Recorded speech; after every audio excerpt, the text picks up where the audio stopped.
Hello my dear champions, welcome back to my channel Teaching Expert. Today I am back with another knowledgeable video which is based on the chapter of SST, Revolt of 1857. तो आज हम पढ़ेंगे Revolt of 1857 के बारे में, जो कि है बहुत ही इंटरेस्टिंग चैप्टर। तो बने रहिएगा एंड तक और प्लीज़ लाइक, सब्सक्राइब और शेयर कर दो चैनल अगर एक्सप्लेनेशन पसंद आए तो, ठीक है, क्योंकि मैं इतनी मेहनत करती हूँ, है ना, तो आप लोग तो कुछ कर ही सकते हो ना, लाइक सब्सक्राइब तो कर ही सकते हो ना। तो स्टार्ट करते हैं चैप्टर रिवॉल्ट ऑफ 1857। तो सबसे पहले बात कर लेते हैं कि इस चैप्टर में इम्पॉर्टेंट क्या होने वाला है। तो डेट्स, जो भी हम डेट्स पढ़ेंगे उन्हें आपको याद रखना। कैसे याद रखना है मैंने पहले भी बताया हुआ है कि आप स्टिकी नोट्स या फिर जिसके भी जहाँ पे भी आप ज़्यादा रहते हैं, फॉर एग्जांपल स्टडी टेबल में आपको चिपका लेना है। अगर स्टडी टेबल नहीं है तो जहाँ भी आप पढ़ते हैं वहाँ पे आपको क्या कर लेना है, चिपका लेना है। तो डेट्स है ना, तो आप रोज़ निकलेंगे, आप देखेंगे हाँ ये आपको याद हो जाएंगी। अगर आपको नहीं याद होते, अगर आपको याद हो जाते तो वेरी गुड, है ना। कॉजेज़ ऑफ रिवॉल्ट्स, ये रिवॉल्ट क्यों हुआ? हमें पता है कि इंडियंस जो हैं उनकी सहनशीलता ज़्यादा है, लेकिन इतनी भी तो नहीं कि तुम अत्याचार करे जा रहे हो। इंडियंस कुछ नहीं बोलेंगे। और नई पॉलिसीज़ जो कि रिवॉल्ट ऑफ 1857 के बाद में ब्रिटिशर्स ने बनाई, वो भी इस चैप्टर में इम्पॉर्टेंट है। इस चैप्टर में है ही बस यही। So the revolt of 1857 consist of the series of revolts that took place in different parts of our country. तो जो रिवॉल्ट ऑफ 1857 है वो सीरीज ऑफ रिवॉल्ट्स लिए हुए है, ठीक है, मतलब सीरीज ऑफ रिवॉल्ट्स जो कि हमारी कंट्री के अलग अलग पार्ट्स में हुए। On 29th March 1857, Mangal Pandey attacked and fired at his senior at Barakpur, Bengal, और वहीं से रिवॉल्ट ऑफ 1857 की चिंगारी उठी। एक जो सीनियर थे, मतलब वो ब्रिटिशर थे, वो अत्याचार कर रहे थे, तो Mangal Pandey was a freedom fighter, है ना। तो उन्होंने क्या किया, 29 मार्च 1857 को मंगल पांडे जी ने जो है अपने जो सीनियर थे बैरकपुर में, उन पर अटैक कर दिया by firing him in Bengal. 10 मई को 10th में the sepoys of third native, फिर जो मंगल पांडे जी को फांसी की सज़ा दे दी गई। तो बाकी जो थे सिपॉइज वो बड़े हो गए, एंग्री हो गए कि भाई ऐसा। तो 10th मई को जो सिपॉइज थे थर्ड नेटिव रेजिमेंट के मेरठ के, उन्होंने एक स्लोगन रेस किया जो कि था दिल्ली चलो। On reaching Delhi they declared Bahadur Shah Zafar the last Mughal empire as leader of the revolt. और जब वो दिल्ली पहुँचे तो उन्होंने जो बहादुर शाह जफर को लास्ट मुगल एम्पायर थे उनको बताया, उनको क्या डिक्लेयर किया कि he is the leader of the revolt of 1857। Propaganda wise Christian ministries destruction of causes of revolts.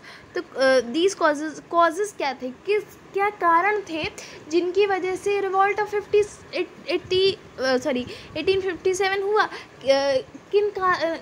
किन कारणों से जो क्रांति हुई 1857 की, 1857 की, किन कारणों से ये क्रांति हुई।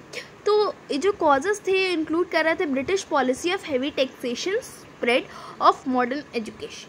तो जो कॉजेस थे ये इंक्लूड कर रहे थे जो ब्रिटिश पॉलिसी थी, हैवी टैक्सेशन, बहुत ज़्यादा टैक्स नहीं लगता था, हमने पढ़ा था, मतलब पढ़ेंगे, है ना। तो और जो स्प्रेड हो गया था मॉडर्न एजुकेशन का, और मतलब पढ़ा भी है ना, और जो मॉडर्न एजुकेशन का स्प्रेड था, और जो प्रोपेगेंडा था क्रिश्चियन मिशनरीज के द्वारा, और डिस्ट्रक्शन ऑफ ट्रेडिशनल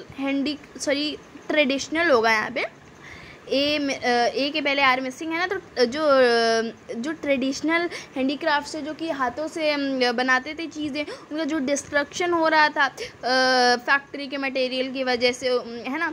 तो जो पॉलिसी लॉन्च करी थी ब्रिटिशर ने, डॉक्ट्राइन ऑफ लैप्स, इन सब कारणों की वजह से ये पहला पॉइंट था कि रिवॉल्ट हुआ। दूसरा point, the immediate cause of the revolt of 1857 was the introduction of new Enfield rifle. और जो इमीडिएट, मतलब जिसकी वजह से तुरंत युद्ध होना चालू हो गया, क्रांति चालू हो गई, वो था introduction of new Enfield rifles. तो अब ये इनफील्ड राइफल्स क्या है, तो मतलब जो ब्रिटिशर्स ने एक ऐसी बंदूकें लॉन्च करी सिपॉयस के लिए, क्योंकि देखो इंडियन सिपॉयस थे वो वेजिटेरियन थे ना, तो ऐसी गन्स इंट्रोड्यूस करी जिसमें क्या था, वो जो घोड़े की खाल थी, घोड़े की खाल से बनी हुई थी। तो भाई कैसे, तो भाई तो उन्हें बड़ा खेद हुआ, उन्हें अपनी उसका अपमान लगा अपनी संस्कृति का। तो उन्होंने क्या करा, फिर देवर वेरी एंग्रीड, वो बहुत गुस्सा हुए। जो सिपॉयस थे, द रिवॉल्ट सिपॉयस मतलब जो कि मतलब काम कर रहे थे उनके अंडर में आर्मी वगैरह में, है ना। The revolt of 1857 failed due to many reasons which include lack of organisation, centralise leadership, coordination and nationalism. जो रिवॉल्ट ऑफ 1857 था वो फेल हो गया बहुत सारे रीज़न की वजह से, जो इंक्लूड कर रहा था लैक ऑफ ऑर्गेनाइजेशन की लैक, सेंट्रलाइज लीडरशिप की लैक, कोऑर्डिनेशन और नेशनलिज्म। ठीक, मतलब जो एक ही हाथों में लीडरशिप थी बहादुर शाह जफ़र की, ज़्यादा ऑर्गेनाइजेशन नहीं थे, कोऑर्डिनेशन बैठा के नहीं चल रहे थे, और कोऑर्डिनेशन और नेशनलिज्म ना बिठाने के चक्कर में रिवॉल्ट ऑफ 1857 फेल हो गया।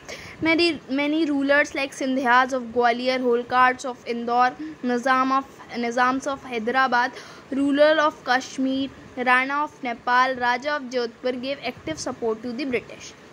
और ये सब रूलर्स थे, इन्होंने एक्टिव सपोर्ट दिया किनको, British.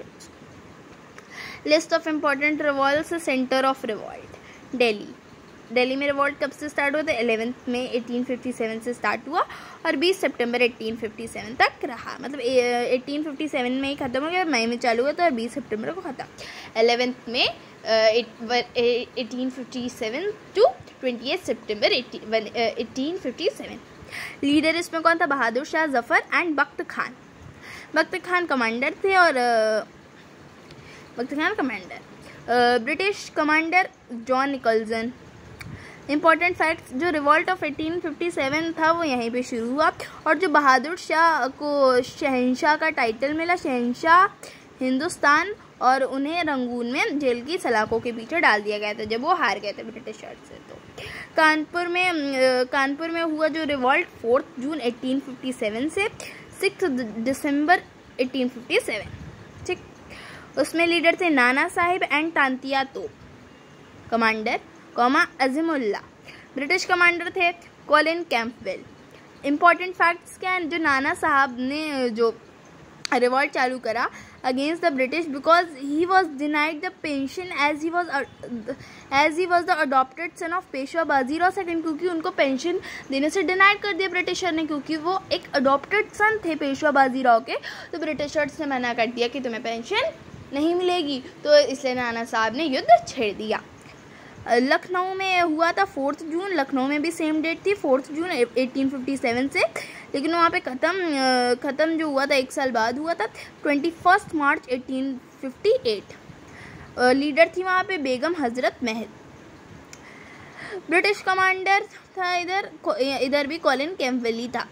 Important facts, Lucknow was annexed in 1856 on the charges of mall administration, इसलिए जो है रिवॉल्ट हुआ। झांसी में भी 4 जून 1857 में चालू हो गया था और 18 जून 1858 तक चला था। लीडर थी रानी लक्ष्मीबाई, खूब लड़ी मर्दानी, वो तो झांसी वाली रानी थी, है ना। ब्रिटिश कमांडर इधर थे ह्यूग्रोस। और इम्पॉर्टेंट फैक्ट्स क्या है, Jhansi was annexed by the British owing to the policy of doctrine of flips. मतलब जो झांसी था वो ब्रिटिशर ने एनेक्स कर लिया था डॉक्ट्राइन ऑफ फ्लिप्स पॉलिसी के चलते। मतलब ये जो झांसी वाली रानी थी और जो उनके पति थे, तो उनका मतलब कोई चाइल्ड नहीं था, तो उन्होंने अडॉप्ट कर लिया था, है ना। तो वो मान नहीं रहे थे कि हाँ ये नहीं बनेगा राजा, तो उन्होंने झांसी को अपने कब्जे में ले लिया था। तो फिर वो रानी लक्ष्मीबाई लड़ी थी झांसी के लिए। जगदीशपुर जगदीशपुर में अगस्त 1857 से हुआ रिवॉल्ट और दिसंबर 1857 तक हुआ। लीडर इसमें थे Kunwar Singh and Amar Singh. British commander थे William Taylor and Vincent Eyre. और इम्पोर्टेंट फैक्ट है, Kunwar Singh was the zamindar of Arrah Bihar. जो कुंवर सिंह थे वो अर्राह बिहार के ज़मींदार थे, जहाँ पे उन्होंने ग्रुप ऑफ सोल्जर्स को कमांड किया था। ठीक है, British policies after the revolt of 1857। और अब देखो, अब हम बात करेंगे ब्रिटिश की पॉलिसीज़ के बारे में जो कि 1857 के बाद थी, ताकि भाई अब इतना भयंकर युद्ध हुआ है तो अब कुछ चेंजेस तो करने ही पड़ेंगे। तो जो नए ब्रिटिश पॉलिसीज़ आई थी वो ये इंक्लूड करती थी चेंजेस इन एडमिनिस्ट्रेशन में चेंज हुआ। By the Act of Parliament of 1858, the power to govern India was transferred from East India Company to the British Crown. जो एक्ट ऑफ पार्लियामेंट था जो कि 1858 में पास हुआ था, उस एक्ट के तहत जो पावर इंडिया को गवर्न करने की थी वो ईस्ट इंडिया कंपनी से किसको ट्रांसफ़र कर दी गई थी? ब्रिटिश क्राउन को। Second point, provincial administration. Provincial decentralisation began during this time. और जब प्रोविंशियल डिसेंट्रलाइजेशन मतलब कि जो है छोटी छोटी पावर्स, छोटे छोटे ब्रांच को भी पावर देना। Local bodies financial difficulties led the government to further decentralise administration by promoting local government through municipalities and district board. तो लोकल बॉडीज़ बनाई गई जो कि फाइनेंशियल डिफ़िकल्टीज़ हो रही थी, तो फिर गवर्नमेंट ने क्या बनाया और एडमिनिस्ट्रेशन डिसेंट्रलाइज किया, लोकल गवर्नमेंट को प्रमोट करते हुए through municipalities and district boards. ठीक, मतलब जो है जो फाइनेंशियल डिफ़िकल्टीज़ थी तो जो अपने हाथी में सिर्फ पार नहीं ली, उन्होंने पार को और वाइड स्प्रेड के डिसेंट्रलाइज करा, लोकल गवर्नमेंट को भी पार दी। सिटीज़ में हमारी चलती थी म्यूनिसिपैलिटीज़, और यहाँ का पता नहीं, यहाँ पे तो म्यूनिसिपैलिटीज़ और डिस्ट्रिक्ट बोर्ड्स दिया गया है, मतलब ब्रिटिश के टाइम पे। Changes in army, Indians were strictly excluded from the higher position. Indians, तो भाई ये मतलब ये जो चेंजेस थे तो ये मतलब कुछ भले के लिए नहीं करा, इन्होंने सब इंडियन के खिलाफ किया है, क्योंकि ताकि भाई हमारे खिलाफ आवाज़ उठा दी, कैसे हिम्मत हुई तुम्हारी, है ना। तो इन लोगों ने क्या कर दिया, इंडियंस को हटा दिया। Changes in army, Indians were strictly excluded from the higher position. Indians को हायर पोजीशन से इंक्लूड कर दिया। अब भाई अब तो देखो हमारे इंडिया में डेमोक्रेसी है, काबिलियत से इंसान चुना जाता है। ठीक है, पहले देखो क्या होता था, हमारे ही देश पे कब्जा करके आ गए। बताओ, जो लोग उस टाइम पे रहे होंगे बेचारे कितने डिफ़िकल्ट सिचुएशन में रहे होंगे इंडियंस। एक नया सेक्शन ऑफ आर्मी जैसे कि पंजाबीज, गुरकास और Pathans recruited in large numbers. Public service, Indians were excluded from the bureaucracy. Bureaucracy कुछ नहीं है, बस सिविल सर्विसेज को ब्यूरोक्रेसी कहते हैं।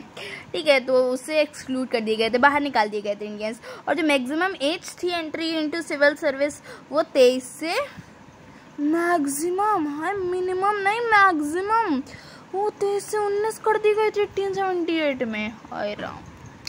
खैर, important questions, under whose governor generalship the revolt of 1857 occurred. तो किनकी गवर्नर जनरलशिप में रिवॉल्ट ऑफ 1857 हुआ, तो उसमें दिया नहीं गया, लेकिन हमने बता दिया ताकि आपको कोई दिक्कत ना हो। लॉर्ड कैनिंग की जो गवर्नर जनरलशिप में रिवॉल्ट ऑफ 1857 हुआ था, ये ब्रिटिश साइड से थे।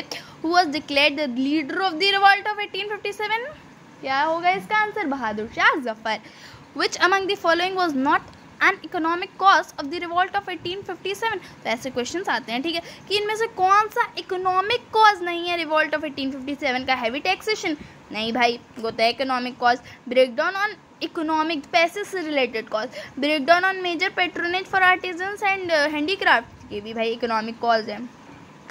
Increasing availability of market for Indian cotton, ये नहीं है इकोनॉमिक कॉस्ट। चौथा भी पढ़ लेते, चारों ऑप्शन हमेशा पढ़ा करो, समझा करो, ठीक। Increased pressure on agriculture land, तो ये भी भाई है क्योंकि रेवेन्यू देना पड़ता था, उधर टैक्स देना पड़ता था, और जो आर्टिजन्स और हैंडीक्राफ्ट्स के जो मेजर इनकम के सोर्स थे वो चले गए थे ना, तो इनकम से रिलेटेड। तो increasing availability of market for Indian cotton जो है ये हमारा इकोनॉमिक कॉज नहीं है।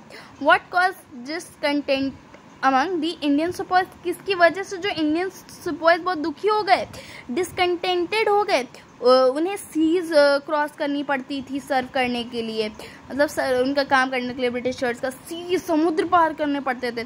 और जो लेसर इन्वॉल्वमेंट थी वो ब्रिटिश काउंटर पार्ट पर कंपेयर करती थी, कंपेयर टू द उनकी ब्रिटिश काउंटर पार्ट को कंपेयर करती थी।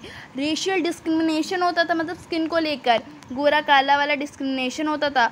The sepoys of the 3rd native regiment at Meerut revolt on, जो सिपॉइज थे 3rd नेटिव रेजिमेंट के मेरठ में, उन्होंने कहाँ पे कब रिवॉल्ट किया था? 10 मई 1857 को। Question number 6, choose the incorrect match for the centre of revolt and British commanders. Incorrect match choose करो सेंटर ऑफ रिवॉल्ट के लिए और ब्रिटिश कमांडर के लिए। झांसी ह्यूज रोज, सही है। इलाहाबाद, भाई ह्यूज रोज तो कमांडर थे ब्रिटिश साइड से, ब्रिटिश कमांडरी की तो बात हो रही। इलाहाबाद में कॉलोनल नील, सही है। लेकिन जगदीशपुर में थोड़ी ना जॉन निकोल्सन थे, जगदीशपुर में तो अपने विलियम टायलर और विंसेंट टायरे थे। बरेली में कॉलिन कैंपवेल, तो ये भी सही है। तो हमारा जो आंसर होगा ऑप्शन सी होगा, Jagdishpur John Nicholson. Who recaptured Delhi? Nicholson. So I hope you guys enjoyed this chapter, और अगर मज़ा आया तो प्लीज़ लाइक कर देना और मेरे चैनल को सब्सक्राइब कर दो और बेल आइकन सेट कर दो फॉर डेली अपडेट्स। और मिलते हैं फिर अगले वीडियो में, तब तक के लिए पढ़ो और जीतो। Thank you, have a nice day, और हमेशा सच बोलो।